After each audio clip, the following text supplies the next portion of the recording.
Alrighty guys, today we have got a pull and clean. We've got a 2015 model Rheem RP14, and she is filthy inside and out.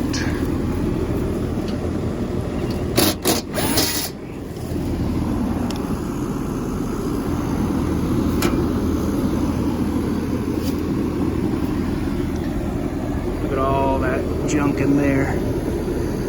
But anyway, you can definitely tell she is not looking good. She's not breathing very well. We're going to tackle that here in just a bit, but more than anything, I want to get the inside taken care of. So,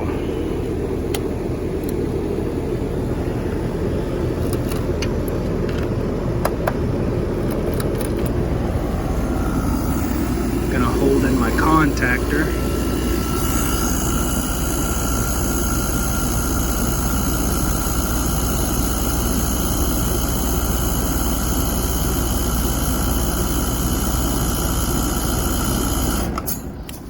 That'll do it. Didn't want that low pressure switch to cut it out too early. Of course, knowing me, I still want a little bit of charge in there. You never know if there's a leak. I really don't believe there is one, but you never know. Let's go ahead and bleed off the rest of that right there. Take this out. We are secured out here. Let's go disassemble the inside. Alrighty, here's our inside unit.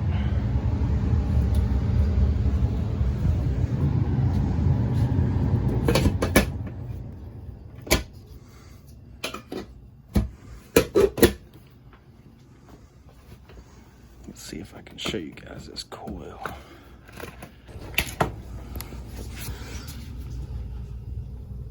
So it's not the worst one I've ever seen, but it definitely needs some cleaning. So we're gonna pull this guy out, get her cleaned up.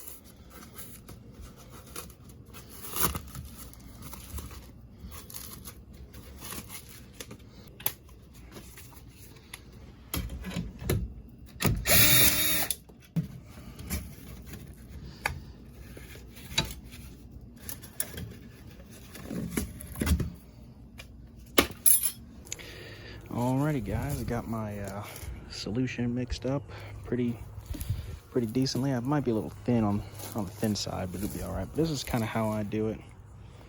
Really just tear every single thing apart and just kind of go to town on it.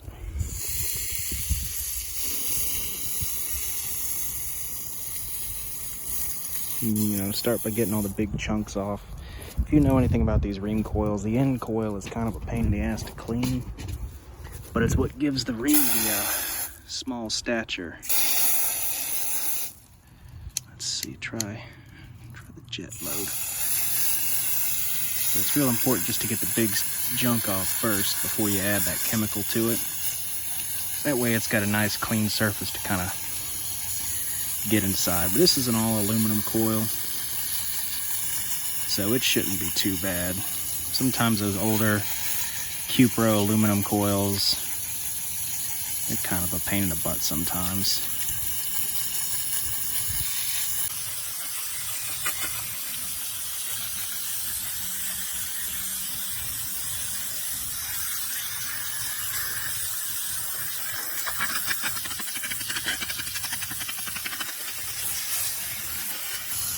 All right, move our coil. We can kind of see all the stuff that came out, all this black junk right there. Let's go ahead and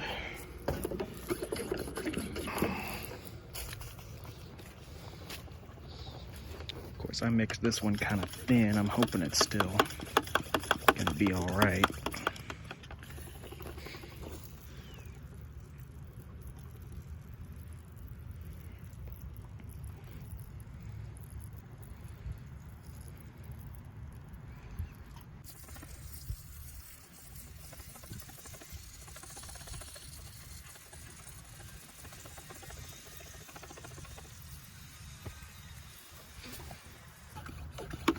See how it's already starting to boil some of that junk out of it?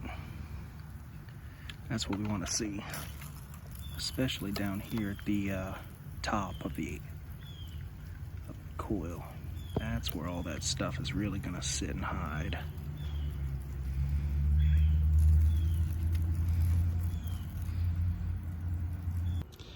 Alright, we've been letting it sit for a little bit. Don't want it to sit too long. Alright, now she's getting real clean.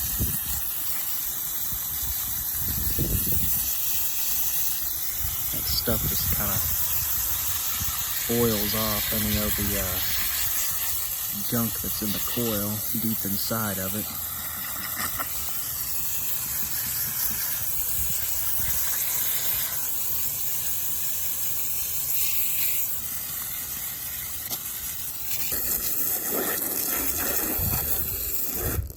Alright, I'm gonna load it up a second time. I'll do just one really quick.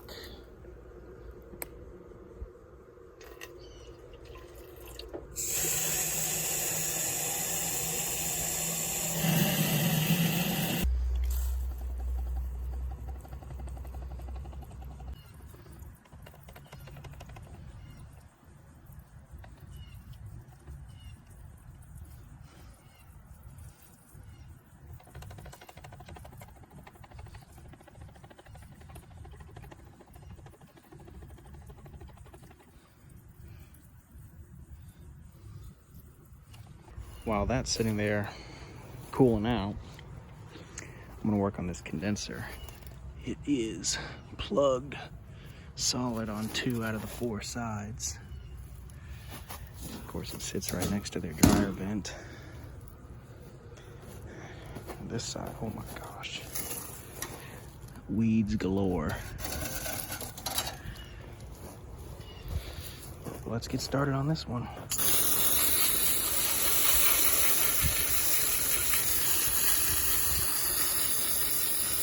No wonder that head pressure was over 450. All this dryer length in it, it couldn't breathe for nothing.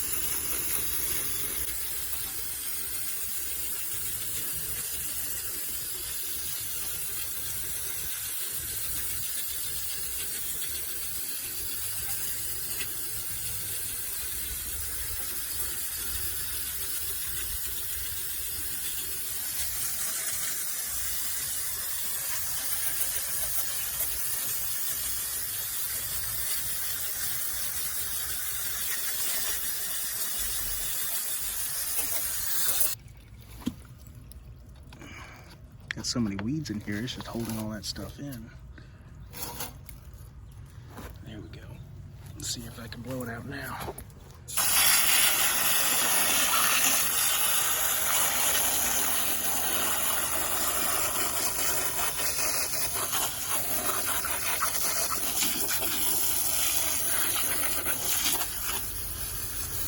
There we go, much nicer. Now to get the other sides.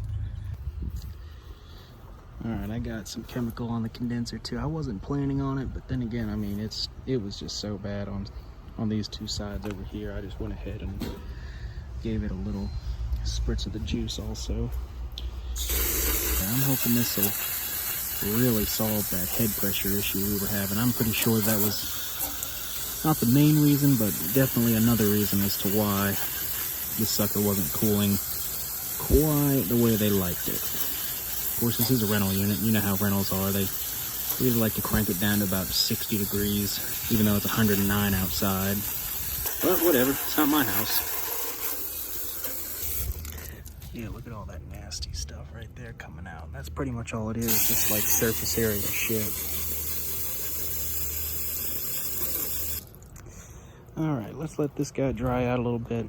Put our evaporator coil back together, slap it in, and braze her back in.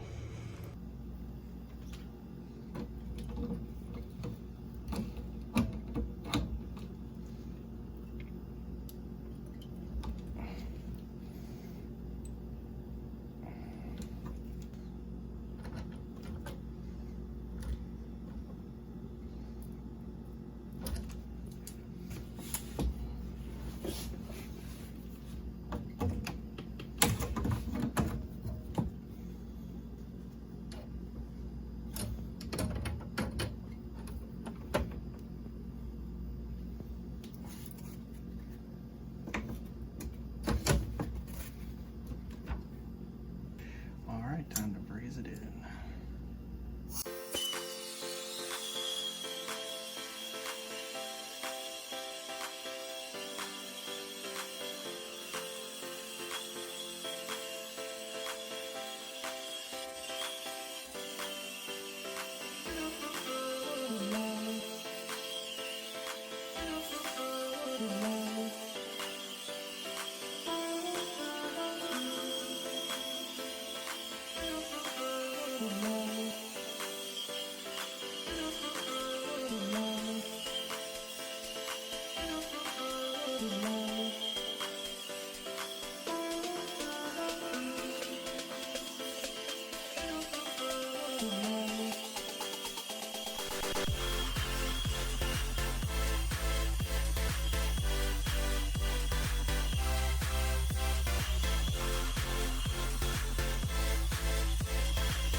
Let's go pressure test it and see how it sounds. Well, my poor nitrogen tank is just about empty, but let's go see if we hear anything inside.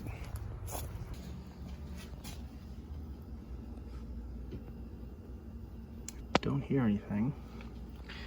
All right, let's get a vacuum going and button everything up.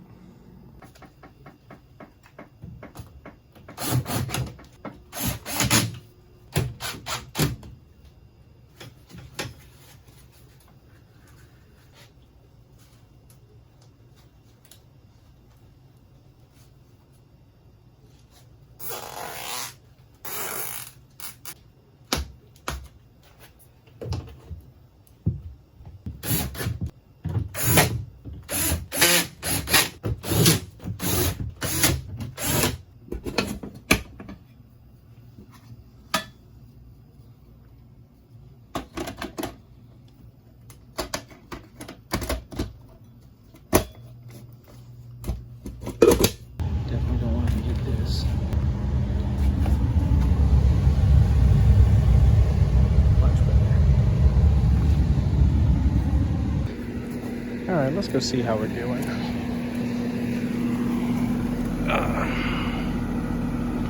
About 151 over 350. That looks way better than what it was earlier. Of course, I'd like to see that subcooling come up a little bit more, but it did just start up a few minutes ago, so I'm gonna let it settle in a little bit longer, and we'll go see what it's like in about 5 minutes.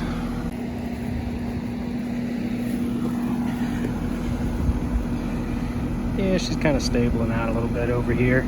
I think I'm just going to leave it as is. It looks fine to me. Well, that was this one. Hope you guys enjoyed it. Let me know what you think down in the comments. Yeah, that was another Dirty Evaporator coil on the Dirty HVAC page. See you guys in the next one.